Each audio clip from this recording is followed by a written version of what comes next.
Salam sejahtera Malaysia, denyut nadi suara rakyat bergema di channel ini. Terima kasih kerana terus bersama-sama di dalam channel ini untuk mendapatkan berita terbaru setiap hari. Bagi anda yang pertama kali berada dalam channel ini, sila pastikan untuk anda menekan butang subscribe, like dan share. Tekan juga tombol notifikasi untuk mendapatkan berita terbaru setiap hari. Denyut nadi suara rakyat bergema di channel ini, berita bermula sebentar lagi. Salam sejahtera Malaysia, denyut nadi suara rakyat bergema di channel ini. Berita terkini berkenaan dengan kesihatan Tan Tun Dr. Mahathir Mohamad yang telah pun berada di IJN selama lebih daripada 20 hari. Berita daripada harapandaily.com 20 Februari 2024. Sudah 25 hari di IJN, Mahathir masih dalam proses pemulihan. Sudah 25 hari Tun Dr. Mahathir Mohamad dirawat di Institut Jantung Negara IJN dan kini bekas Perdana Menteri itu dalam proses pemulihan. Beliau dimasukkan ke IJN sejak 26 Januari yang lalu akibat daripada jangkitan, menurut maklumat yang dimuatkan menerusi Facebook rasmi beliau pada hari ini. Sebelum ini, tular di media sosial memaparkan foto Mahathir dalam keadaan nazak sehingga mengundang spekulasi orang ramai. Namun, hebahan tersebut telah pun disahkan sebagai berita palsu. Sehubungan daripada itu, orang ramai diingatkan untuk berhati-hati daripada menyebarkan berita palsu. Denyut nadi suara rakyat bergema di channel ini. Jangan lupa untuk tekan butang subscribe, like dan share. Malaysia kita punya, cinta Malaysiaku, kita jaga kita. Kita jumpa lagi pada berita-berita yang akan datang.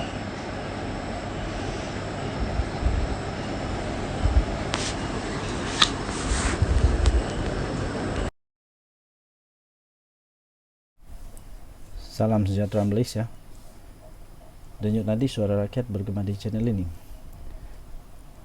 Walaupun Sultan Selangor sudah pun menitahkan supaya jangan ada lagi ulasan mempolemikkan isu yang berkenaan dengan isu Nik Elin melawan Kerajaan Kelantan, tetapi nampaknya Sanusi tetap juga mengeluarkan kenyataan, ulasan.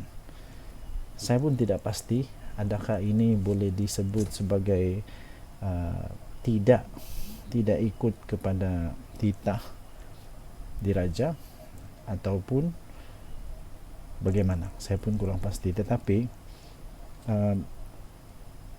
di dalam harapandaily.com bertarikh 17 Februari dikatakan Sanusi hina institusi kehakiman dan menghasut. Habislah Sanusi. Belum selesai lagi kes dia, mempersoalkan kredibiliti yang dikatakan mempersoalkan kredibiliti Sultan Selangor dalam melantik Menteri Besar. Timbul lagi satu perkara ini. Kali ini dikatakan Sanusi hina institusi kehakiman dan menghasut. Betulkah? Tak tahu. Kita tengoklah apa yang terjadi pula selepas ini. Dakwaan Menteri Besar Kedah Datuk Seri Muhammad Sanusi Madnur bahawa ada pihak yang diternak. Wow, ini perkataan yang cukup dahsyat. Sampai hati dia kata diternak. Ada pihak yang diternak supaya sistem perundangan Islam bertembung dengan perundangan sivil yang merupakan penghinaan kepada institusi kehakiman Malaysia dan bersamaan dengan perbuatan menghasut. Sanusi tidak patut mengeluarkan kenyataan seperti ini, apalagi menternak. Apa? Ingat ini haiwan ke apa? Hakim-hakim itu bijaksana. Sanusi ada kan belajar kehakiman? Tak ada. Jadi jangan cuba-cuba nak jadi hakim pula. Ini penghinaan kepada institusi kehakiman yang salah di bawah Seksyen 3 dan 4 Akta Hasutan. Mahkamah boleh mengarahkan pendaftar untuk membuat laporan polis terhadapnya. Itu kata siapa?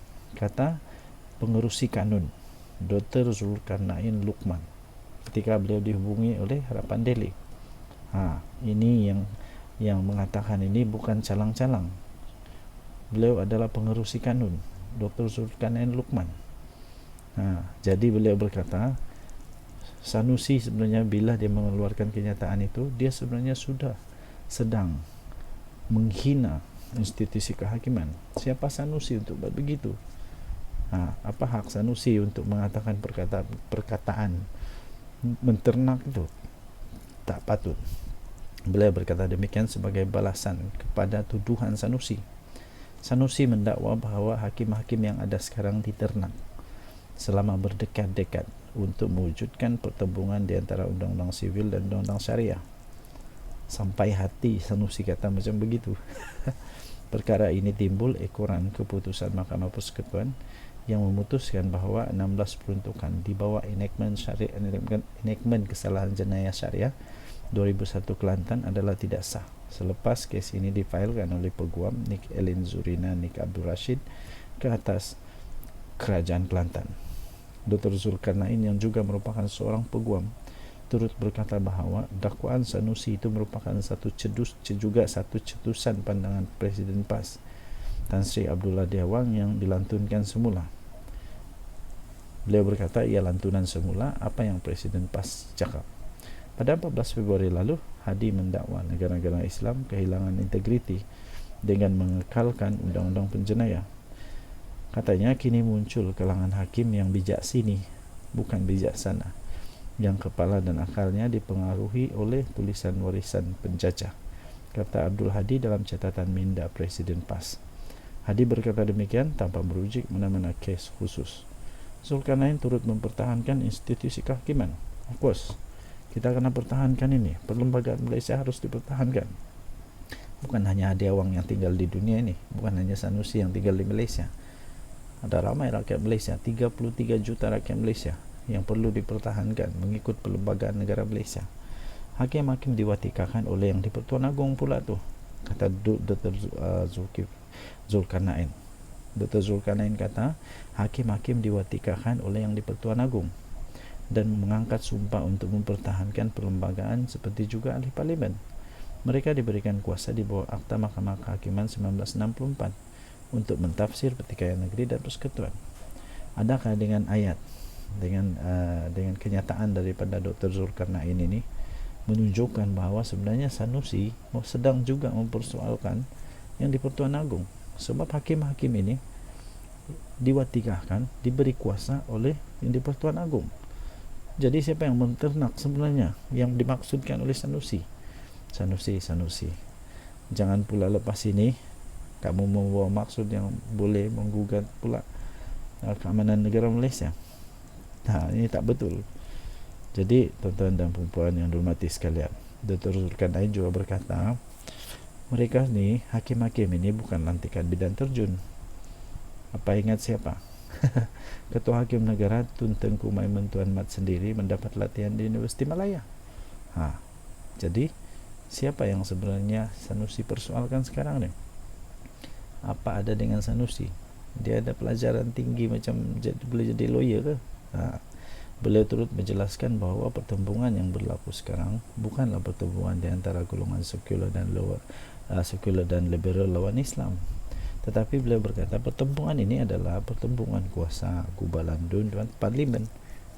Ini di antara DUN dan parlimen, bukan sekular liberal lawan Islam, kata beliau. Tuan-tuan dan puan yang dihormati sekalian, diharap semua rakyat Malaysia dapat berfikir dengan wajar, dengan bijak. Ini bukan tentang agama. Ini tentang pertembungan di antara DUN dan parlimen, kuasa DUN dan kuasa parlimen. Jadi apabila Mahkamah Persekutuan sudah menetapkan bahawa perkara itu tidak sepatutnya berada di kuasa DUN, maka kita hormati perlembagaan. Lagipun apa yang diputuskan di parlimen, yang termaktub di dalam perlembagaan, yang diputuskan di persekutuan, itu lebih besar dia punya kuasa. Malah hukumannya jauh lebih ketat, lebih berat. Jadi apa sebenarnya yang Sanusi tidak puas hati? Apa sebenarnya yang Hadi Awang tidak puas hati? Saya pikir bukan semua orang PAS mempunyai fikiran seperti Sanusi dan juga Hadi Awang. Mungkin bukan semua macam begitu. Tapi itulah, kita hormati kepada perlembagaan.